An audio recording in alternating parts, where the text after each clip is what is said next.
ओम श्री परमात्मने नमः। ओम श्री परमात्मने नमः। ओम श्री परमात्मने। तीसरा अध्याय श्रीमद् भागवत गीता, तीसरा अध्याय।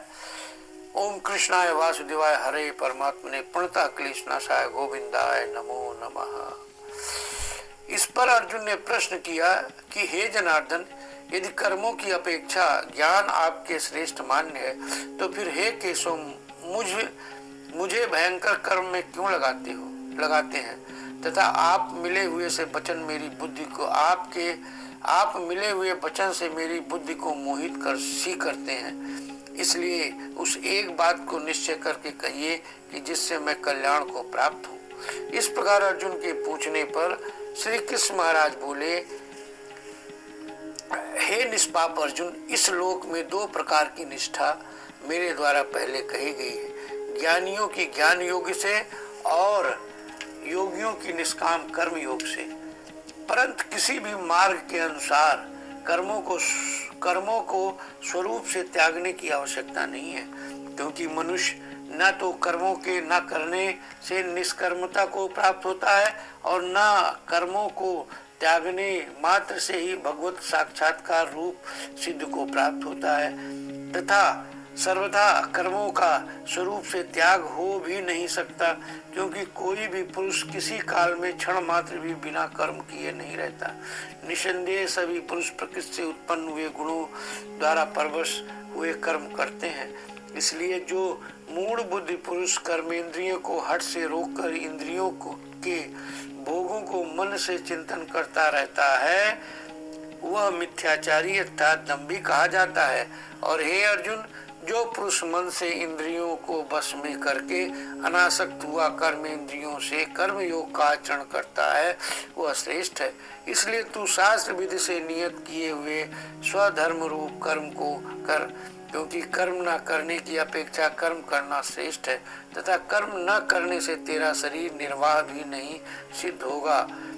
हे अर्जुन, बंधन के भय से भी कर्मों का त्याग करना योग्य नहीं है, क्योंकि यज्ञ अर्थात विष्णु के निमित्त किए हुए कर्म के सिवा अन्य कर्मों में लगा हुआ मनुष्य कर्मों द्वारा बनता है। इसलिए हे अर्जुन, आसक्त से रहित हुआ उस परमेश्वर के निमित्त कर्म का भली प्रकार आचरण कर।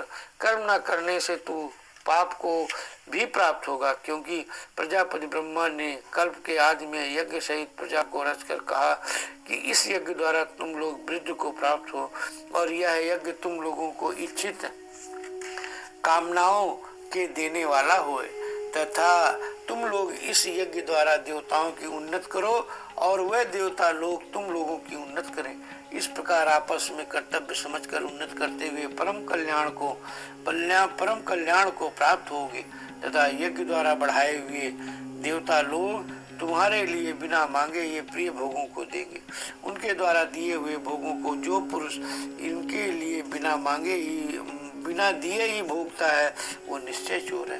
कारण कि यज्ञ से शेष बचे हुए अन्न को खाने वाले श्रेष्ठ पुरुष सब पापों से छूटते हैं, और जो पापी लोग अपने शरीर पोषण के लिए ही पकाते हैं तो वे पाप को ही खाते हैं, क्योंकि संपूर्ण प्राणी अन्न से उत्पन्न होते, और अन्न की उत्पत्ति वृष्टि से होती तथा वृष्टि यज्ञ से होती, और यह यज्ञ कर्मों से उत्पन्न होने वाला है, तथा उस कर्म को तू वेद से उत्पन्न हुआ जान, और वेद अविनाशी परमात्मा से उत्पन्न हुआ है।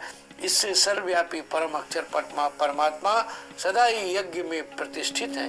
हे पार्थ, जो पुरुष इस लोक में इस प्रकार चलाए हुए सुसृष्ट चक्र के अनुसार नहीं बरतता है, अर्थात शास्त्रानुसार कर्मों को नहीं करता है, वह इंद्रियों के सुख को भोगने वाला पापाई पुरुष व्यर्थ ही जीता है। परंतु जो मनुष्य आत्मा ही में प्रीति वाला और आत्मा ही में तृप्त तथा आत्मा में ही संतुष्ट होए, उसके लिए कोई कर्तव्य नहीं है, क्योंकि इस संसार में उस पुरुष का किए जाने से भी कोई प्रयोजन नहीं है और न किए जाने से भी कोई प्रयोजन नहीं है और न किए जाने से भी कोई प्रयोजन नहीं, तथा इसका संपूर्ण भूतों में कुछ भी स्वार्थ का संबंध नहीं है, तो भी उसके द्वारा लोक हितार्थ कर्म किए जाते हैं। इससे तू अनासक्त हुआ, निरंतर कर्तव्य कर्म का अच्छी प्रकार आचरण कर, क्योंकि अनासक्त पुरुष कर्म करता हुआ परमात्मा को प्राप्त होता। इस प्रकार जनकादि ज्ञानी जन आसक्ति रहित कर्मों द्वारा ही परम सिद्ध को प्राप्त हुए। इसलिए तथा लोक संग्रह को देखता हुआ भी तो कर्म करने के लिए ही योग्य है, क्योंकि श्रेष्ठ पुरुष जो जो आचरण करता अन्य पुरुष भी उसी उसके ही अनुसार बरतते हैं। वह पुरुष जो कुछ प्रमाण कर देता है, लोग भी उसी के अनुसार बरतते हैं।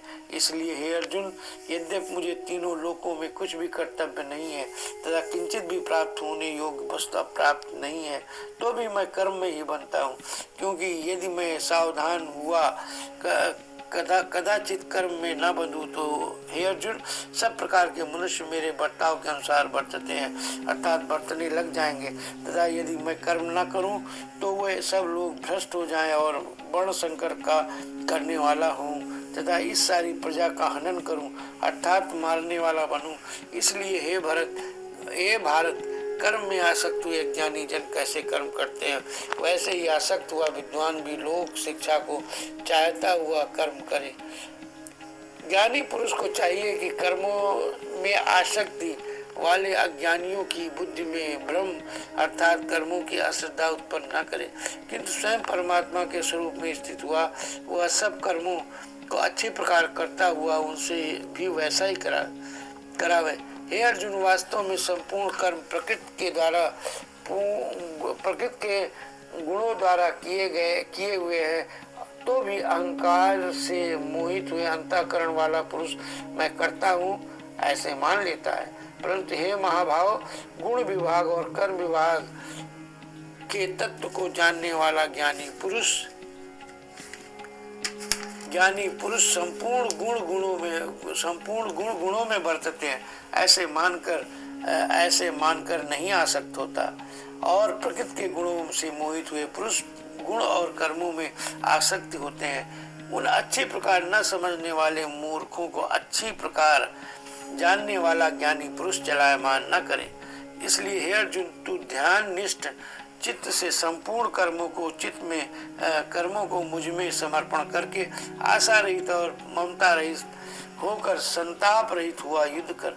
हे अर्जुन, जो कोई भी मनुष्य दोष बुद्धि से रहित और श्रद्धा युक्त हुए सदा ही मेरे इस मत के अनुसार बरतते हैं, वे पुरुष संपूर्ण कर्मों से छूट जाते हैं। और जो दोष दृष्ट वाले मूर्ख लोग इस मेरे मत के अनुसार नहीं बरतते, उन संपूर्ण ज्ञानों में मोहित चित्त वालों को तो कल्याण से भ्रष्ट हुए जान, क्योंकि सभी प्राणी प्रकृति को प्राप्त होते हैं, अर्थात अपने स्वभाव से परवश हुए कर्म करते हैं। ज्ञानवान भी अपनी प्रकृति के अनुसार चेष्टा करता है, फिर इसमें किसी का हट क्या करेगा।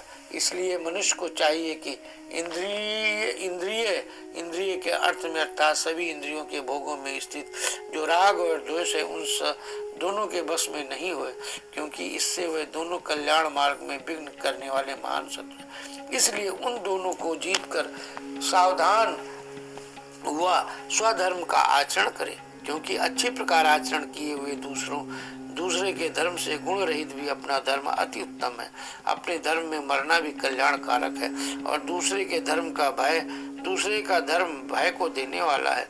इस पर अर्जुन ने पूछा कि हे कृष्ण, फिर यह पुरुष बलात् लगाए हुए के सदृश न चाहता हुआ भी किसी से प्रेरा हुआ पाप का आचरण